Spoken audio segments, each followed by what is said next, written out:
Welcome, pool guys and gals, to the Let's Talk About Pools podcast, where your host, Lauren Broom, will take a splash into many topics in the pool industry to educate all aquatic professionals. Listen in, and you just might be surprised what you'll learn. So let's jump right in. Welcome, everybody, today to the Let's Talk About Pools podcast. And on today's episode, I got to interview Joe Trusty, and we spoke about Pool Magazine and poolmagazine.com. Very beautiful new pool publication. Got to meet him recently along with his wife, Marianne. Oh, what a lovely couple to meet at a couple of the pool shows this last year. So really want you to listen into this episode. It's not a long episode, but it's a very good episode if you've been hesitant on checking out a whole new publication for our pool professionals and our pool industry. It's beautiful. The graphics are beautiful, guys. You got to check it out. I also want to say thank you to our two sponsors of the podcast episode today. Skimmer, again, thank you. And Basecrete, thank you, Vito Mariano and Basecrete. Check out their ads in the podcast and go to their websites and check out what they have to offer to our pool professionals. Let's jump right in, guys, to this episode. Skimmer is an app that's built for pool service companies, and it really does everything they need to run their businesses. We have tens of thousands of techs using our app every day in the pools, in the field, and being able to just simply swipe left, swipe right, scroll up and down, take photos. Everything is so easy, it can be done with one hand. We know how hard our clients are working every day, and so we feel it's our responsibility to make sure we deliver a top-notch product and a support team that's capable of pleasing and satisfying our customers. You can literally pick up the phone and someone will answer. And that sounds very obvious, but it's not when you talk to tech companies. And it makes you feel like you have a voice and they listen and they actually respond to it. When I first started, we were just pen and paper, putting door tags on. We actually tried a bunch of different apps. There seemed to always be something missing. We ran across Skimmer, and this one's by far been the most efficient, the cleanest, the easiest to work with. I've looked into creating in-house ways of tracking and doing the same thing. It can be very costly. Skimmer allows you to have a customized experience because they listen to your feedback. It's like having a custom platform without the cost and labor involved in managing that. So I was very impressed with the affordability of Skimmer, the benefits that we get in terms of maximizing route efficiency and being able to keep a record of all the chemicals used and pictures of all the pools all in one spot and information we can access immediately. It's just incredible. The technician will do all these little clicks and say what they did and what chemicals they put in. They'll take a picture of the pool, and then Skimmer does this great report that gets emailed to the customer at the end, telling them what they did and how they did it, what chemicals they added, and customers absolutely love it. For as long as I'm in business, I don't see myself ever doing business without using Skimmer. It's just the top of the line product to use within the market, and it just saves so much time while also being personalized to your company. Skimmer is a company that's going to keep your database and everything completely organized and in line for you. One of our goals is to help our clients grow their companies, and we see every year, every day, we get feedback from our clients thanking us for allowing them to grow, allowing them to hire more folks, allowing them to make more money and put their kids through college, to have more time and more free time on the weekends. It's always a huge compliment when we hear our customers talk about how much they've been able to grow, how many folks they've been able to hire and employ thanks to the app.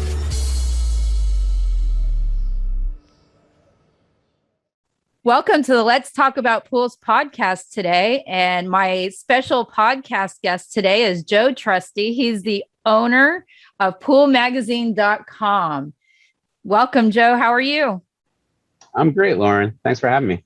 No problem. Wonderful to have you on. I was very excited when you approached me to be on my podcast. I appreciate it. It's an honor to have you on. You're so very out there in the industry, and you understand a lot of the marketing side, but also now you have a new magazine. But for those that don't know who you are, maybe because they're not on social media, let's go ahead and let you introduce yourself and tell us a little bit about you and your company. Yeah, sure. I'm the CEO of poolmarketing.com. All right. We're a digital agency that focuses on the pool industry. So we work with a lot of pool builders, pool service companies, equipment manufacturers, distributors, suppliers, things of that nature. So we're working with pool companies from coast to coast, all over the place. Aside from that, we are also heavily in the pool industry. We got a lot of different web properties that focus on lead generation for pool companies. So we have poolcontractor.com, which is a real big one for us. We're launching poolguide.com as well. We have swimmingpoolloan.com. And recently this year, we launched poolmagazine.com as a new industry publication for the swimming pool and spa industry. And that's really what I've been focusing majority of my time on, is getting that up and running as a full-blown news publication that we're actually going to start distributing this year. Awesome. Is there a timeline on when it might go into that print version, Joe? Yeah, we're looking at November to coincide with the expo. Exciting. Oh, yes. You have a booth there. Yeah, we're going to be making a big splash this year over there. Everybody can come visit you at, what's your booth number? I think my wife is going to kill me for this because I don't focus on that part of the business. You're going to be at the International Pool and Spa Patio Show. So look for Joe and his staff from poolmagazine.com there and go say hi. So tell me a little bit about poolmagazine.com, why you wanted to start it, your passion with it, and give us some really cool articles you've written recently. Basically we started poolmagazine.com because there's a lot of stuff that I'm personally interested in the pool industry, right?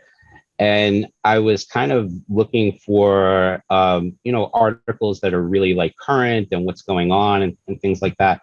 And I know that a lot of other publications, they have a syndication cycle, they have an editorial calendar, and a lot of the content that they put out is like a month or two behind of when it's actually happening, right?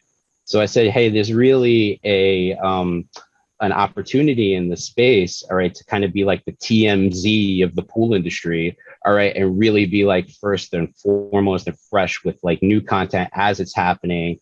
And that's really what we're focused on. We want to be a little bit different than, by all means, the other publications out there, they're splendid trade publications. Pool and Spa News is a great news publication. So is Aqua Magazine. So is Pool Pro Mag. I mean, I read these publications myself, the last 10 years, coming up in the industry.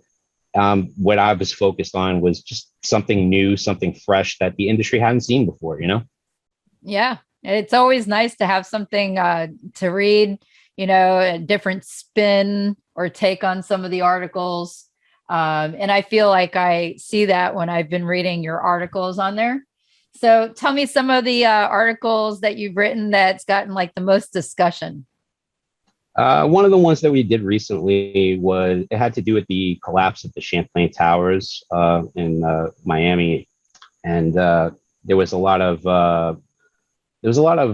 rumors and speculation going around that it could have been waterproofing that contributed to the collapse, right?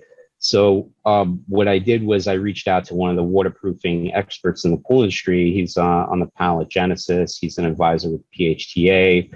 I believe you interviewed him as well, Vito Mariano, the president of Base Create. Yes, I did. And yeah, he's a very smart guy in the waterproofing industry, and he had a really fresh perspective on what may have been the cause, and his knowledge of how concrete works and how waterproofing works in particular is definitely something that I felt added a lot of weight to the conversation. And there was a lot of talk in some of the Facebook groups and that kind of thing when that article was posted on social media. A lot of people going back and forth and got a little heated sometimes, but that's what happens sometimes on social media, right? But it brought a good conversation forward, though. Even if that wasn't what happened there, it brought a conversation forward. It brought the issue of suspended pools forward. And that might not have happened if you hadn't written your article on poolmagazine.com. So it's always good that even if that's not what caused something that happened that was very, very tragic, but a conversation piece is a great thing, brings it to the forefront. And it's going to get a lot of, I think, state agencies and building departments to start looking at, what you talked about in one of the articles, which was that PHTA ICC Standard 10, which you talked about in one of your articles. So that's probably one of the big motivators of having poolmagazine.com, correct?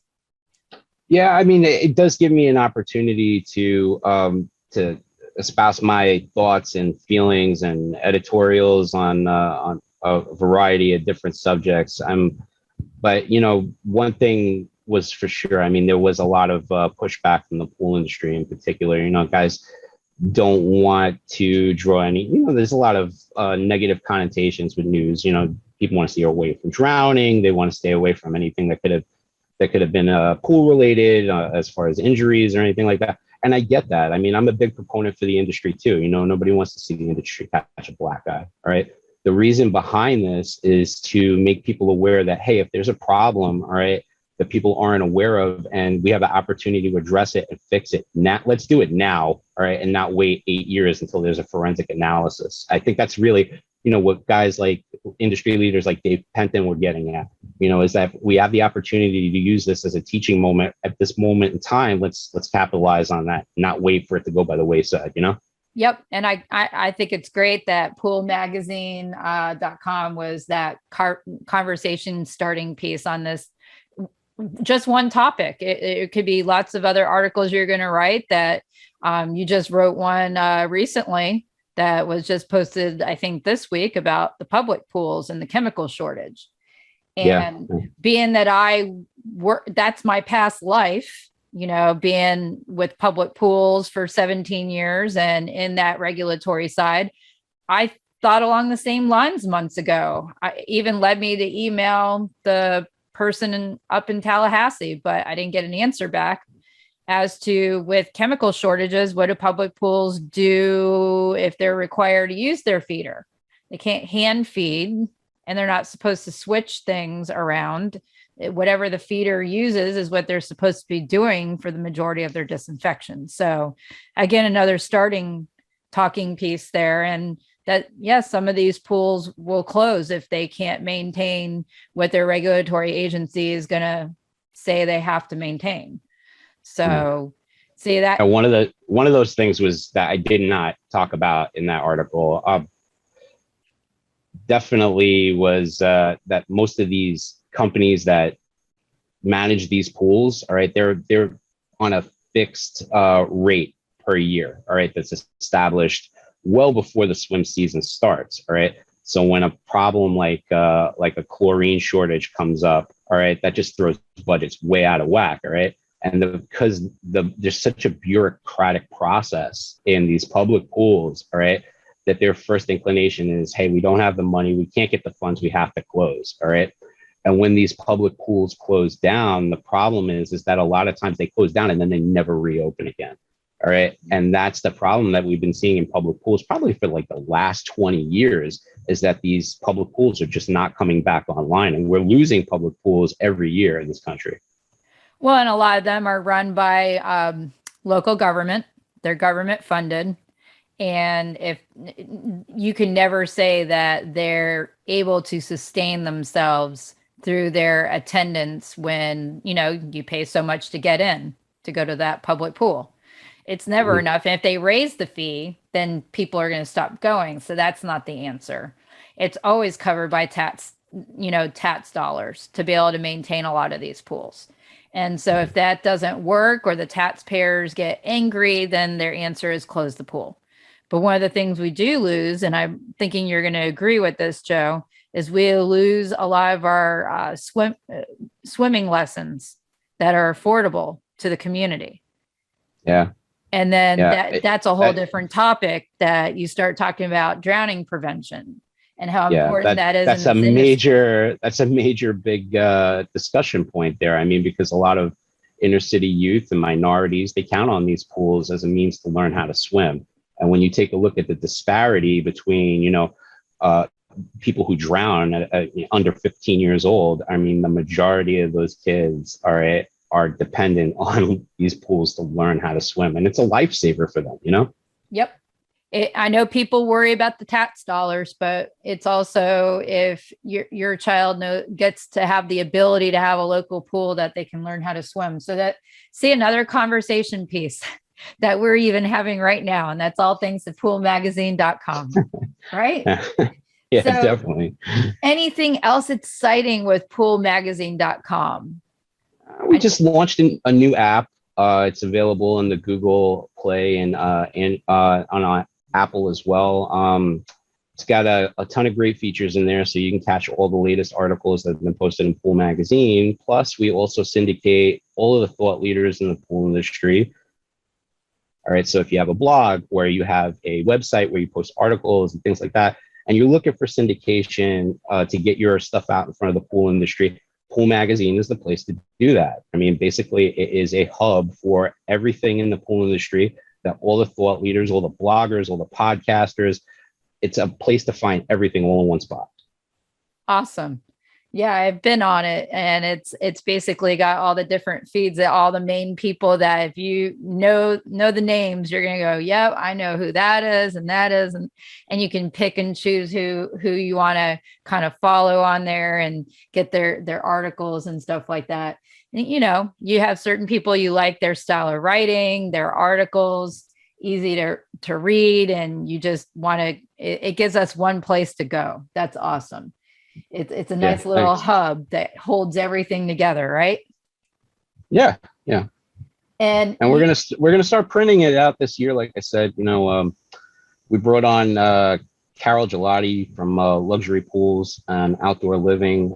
She's the new director of sales and marketing for Pool Magazine, and she's been really critical in helping me establish this as a world-class trade publication. So we're looking to put out something that's really special at the expo. It's going to be great. Sorry for the intermission here in this awesome podcast episode that you've been listening to already with Pool Magazine and Joe Trusty. But I wanted to introduce our other podcast sponsor here, which is Basecrete, your source for flexible waterproofing bond coats for your pools. Please go to their website, check it out. Vito Mariano is an awesome individual, pool professional in our industry. I love talking to him. He's so knowledgeable, and he owns this company. He knows so much about concrete. He knows so much about suspended and elevated pools and all kinds of stuff. So please check out their website. And I want to say thank you, Basecrete, for sponsoring the podcast so that we can bring education to our pool professionals. So let's get back into our podcast episode with Joe Trusty from Pool Magazine. So you had mentioned some of your other web properties. I don't know if you mentioned all of them, just that people kind of know what else that you guys have in your arsenal there.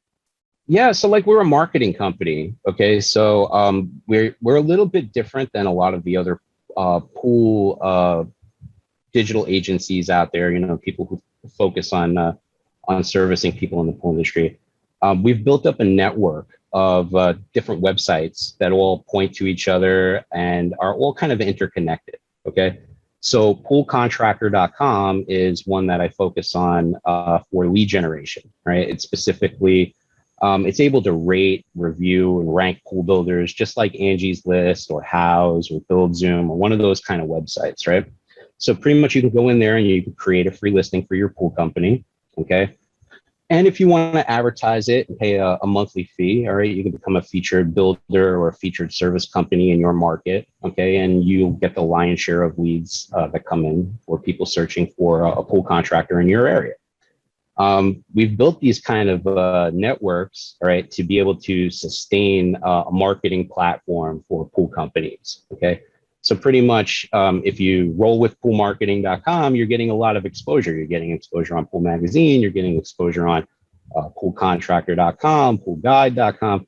It's not just like a one-off. It's a network of visibility that you get in branding for your pool company. Which my understanding is how it works with the whole Google and internet and all that. The more times that you are like linked to and interwoven together on websites like that are relevant, then it helps your ranking as well, correct? Yeah, I'm kind of a geek in that aspect, is that I know a lot about how search engines work and I know a lot about how Google works. So it does give me a little bit of advantage in that aspect. I wouldn't understand any of it if you even started talking about it right now. Well, I'm not going to bend your ear and put you to sleep, but yeah, we have some pretty good tech behind the scenes.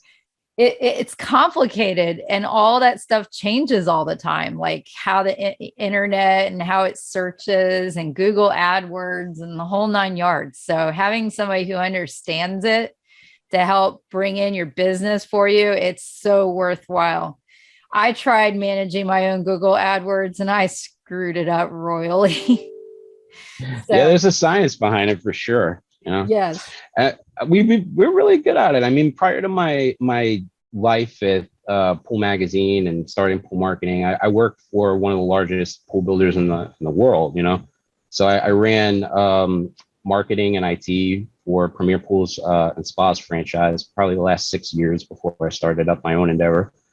And, you know, while I was there, I implemented a lot of systems and processes and procedures to help them with their marketing and help them with their back end and help them with their software and all of these things now that, you know, that help make them so successful, you know, and help them grow, and, you know, about $300 million in the space of that time. I'm now helping the rest of the industry and applying these same tools and tips and tricks and stuff that help make my previous employers so successful is now, you know, at the disposal of everybody in the pool industry. Yay. So and that helps, you know, having a web presence is important because a lot of people go to the internet when they're looking for a pool contractor or a pool builder. And then they start going to Google or Bing or whatever their favorite search engine is, and they're looking for who they want. And so depending on who you've got to do all this stuff is where you're going to show up at, you know, having that right person. So yeah, we're getting about 100,000 visitors a month on poolcontractor.com. So we show up for a variety of different keywords that you'd be looking for if you were looking for a pool contractor. Exciting. So anything else that you wanted to just let the audience know about, you know, Pool Magazine or poolmarketing.com or any of your ventures out there, Joe? Yeah, pretty much, you know, we design websites too. We have a graphic design team here. We do truck wraps, we do brochures, business cards, everything under the sun. So if you need something for your pool company, like a new website, or you need somebody to manage your marketing, or you need somebody to manage your social media, or help you with any of that aspect of the back of the house stuff, like marketing automation, sending out e-blasts, retargeting customers, and any of that heavy stuff that you would go to like a real marketing company for, you have one. Poolmarketing.com is the ultimate resource for all of that stuff. Wow. That sounds so cool. You have such a great team behind you to help get these pool companies that might be interested to get where they need to be. That's so cool. Yeah, we do. Well, it was so wonderful to talk with you today, Joe, and give this information and talk about Pool Magazine. I'm looking forward to any of your future articles. I love that you put it right up on social media, so it's easy for me to get to the articles, even if I'm on Facebook or Instagram, any of the places that you're at. I even see you on LinkedIn and your articles there. So depending on your favorite social platform, you can find them there as well.